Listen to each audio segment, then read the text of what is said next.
Hello, my name is Mariana Aguilar and I am a graduate student at Purdue University. I am studying the origin of life on Saturn's moon Titan.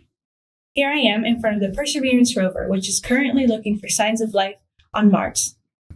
Scientists have always wondered what the surface of Mars looked like. And when they began the space program, they thought that Mars's surface was full of rivers and oceans and lots of lush plant life. But when they finally sent the rovers, they realized that it was a barren wasteland full of dust and craters. But scientists can use these craters to estimate the surface age of different features on Mars.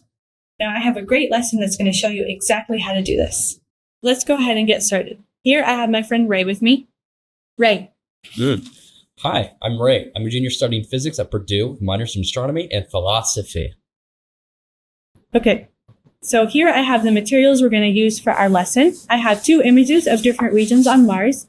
We have the Martian highlands here, and then the Martian lowlands. I have some markers and a calculator.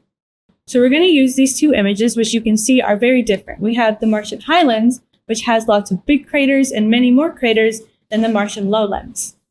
For both of these images, we're going to measure each of the craters, we're going to count them and sort them by their size, and then use that data and plot it on a graph like this one.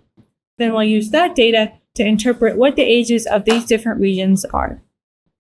The first step we're going to do is we're going to identify the region we're going to analyze for craters, and we're going to calculate the area. On our image, we have a scale bar that's 100 kilometers.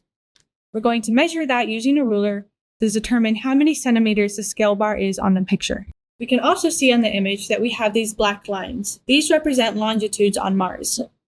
Because they're a little bit difficult to see, we're going to highlight them with a blue marker, and then we're going to use the ruler to measure them and then calculate the area.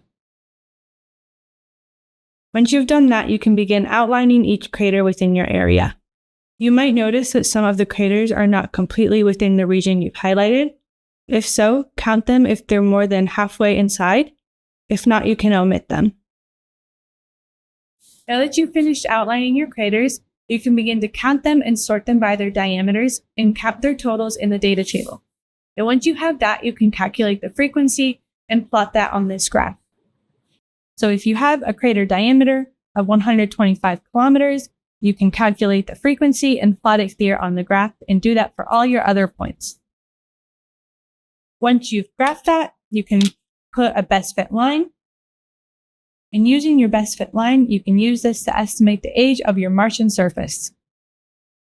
Which surface do you think is older and which is younger? And why? Could it have been volcanism or water that eroded the bigger craters on the younger surface? Graph it to find out. Thank you for watching. Check our video description for more links to the complete written lesson and supporting materials.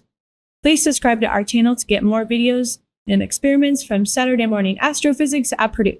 I'm Mariana Aguilar. And I'm Ray Glauner. We hope to see you again with SMAP in the future.